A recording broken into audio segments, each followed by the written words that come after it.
It's October 13th. I'm out here again.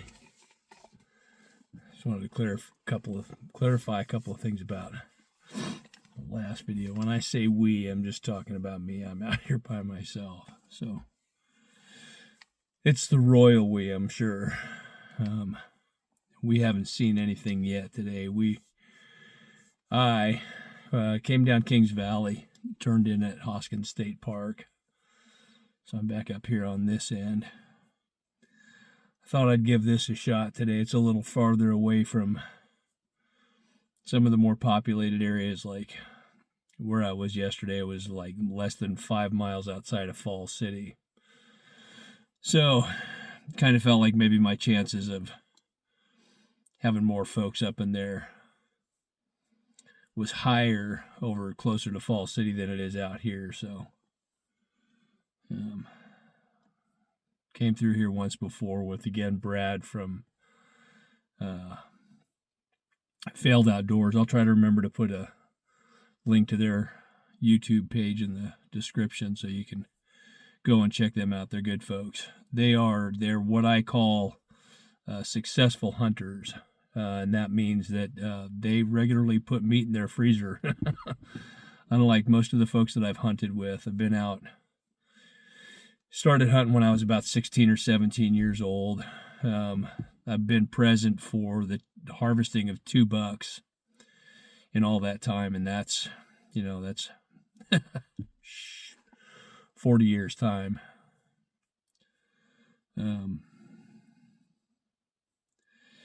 Yeah, so they're successful hunters in my book. So the coaching that I've gotten from them, and that's the other thing I wanted to clarify, is I am, I didn't really have any hunting skills to begin with. Dad wasn't around to pass it on. He was a great hunter when he was a kid. The oldest photograph I have of him is from sometime around maybe 45, somewhere between 45 and 50, 1945 and 1950. And he's got a stringer full of rabbits in his rifle and his Elmer Fudd hat and, his wool pants and all that. Assuming it was a black and white photo from, sometime around the end of World War II.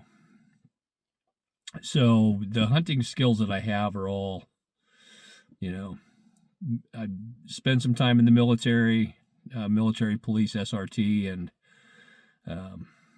infantry. So, it's not the same game. It's stalking, but it's not the same creature. So, just learning, coming up with an idea about how I think an animal might move around in this environment, and then it either, the hypothesis either proves to be true or false. And then listening to folks like Brad from Failed Outdoors and learning from those guys. So that's where we are today, up here around Fort Hoskins, out on the Kings Valley Highway, a little farther away from civilization and more populated areas. So hopefully we won't run into folks up here target practicing. It is, in fact, Monday, so hopefully that will also have an impact on the number of folks we run into. It is currently 4:45, so I'm going to go see if I can find one more area to sit in for a little while. I was at a clear cut up here for just a little bit.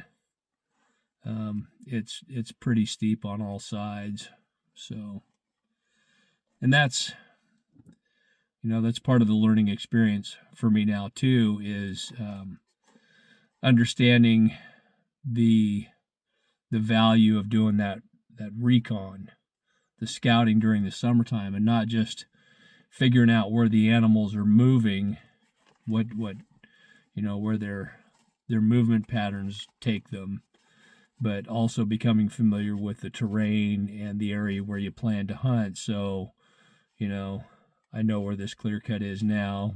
How long I'll remember it, we'll see. But just spending enough time up here to get familiar with where all these roads go and where the clear cuts are and where's the best place to park, and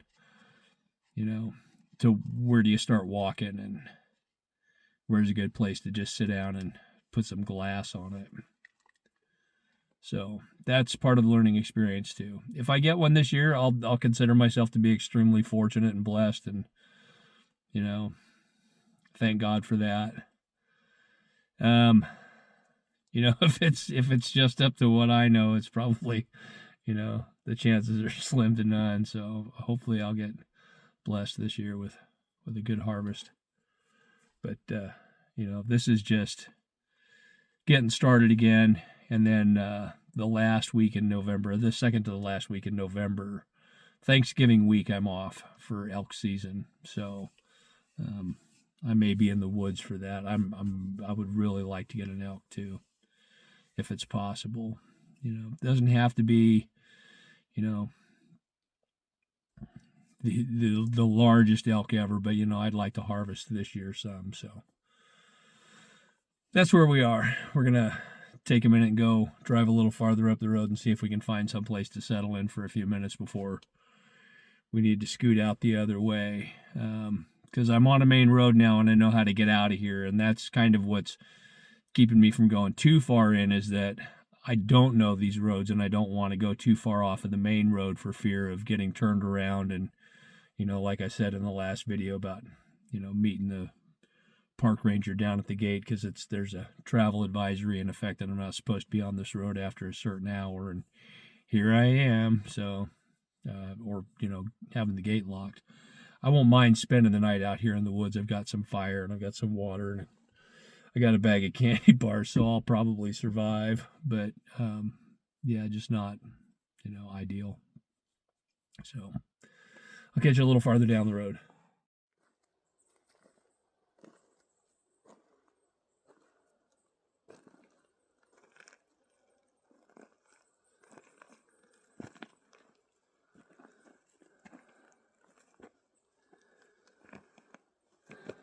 Found a pretty cool spot back up in here.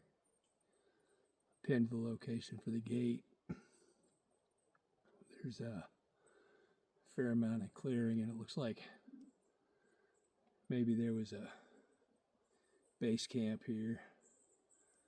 Some nice vegetation. Underbrush isn't horrible. There's a road back here behind me. One of the big yellow gates down there looks like it never gets unlocked. This is walk-in only.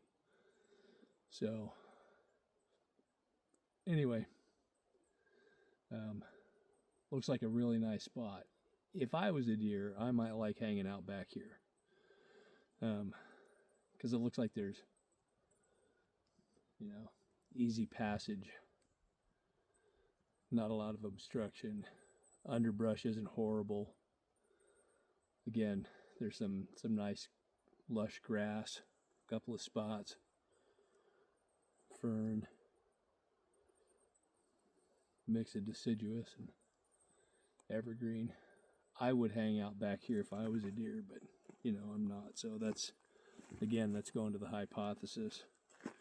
So did mark the spot. I would like to come back here again, so maybe this will be a spot for another day and explore back down that road. I'll go home and do some map recon and see how far that goes, but I would not be surprised if there's something back in here that's worth spending some time finding. So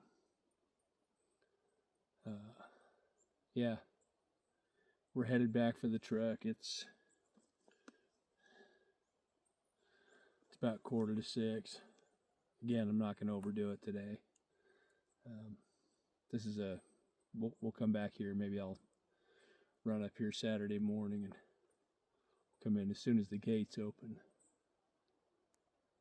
Just beautiful. I got a couple of pictures of sun coming through the trees and these little open meadows. Reminds me a lot of some stuff we saw up around Hebo Lake.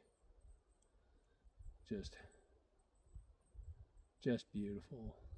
So we'll come back to you another day. So happy hunting.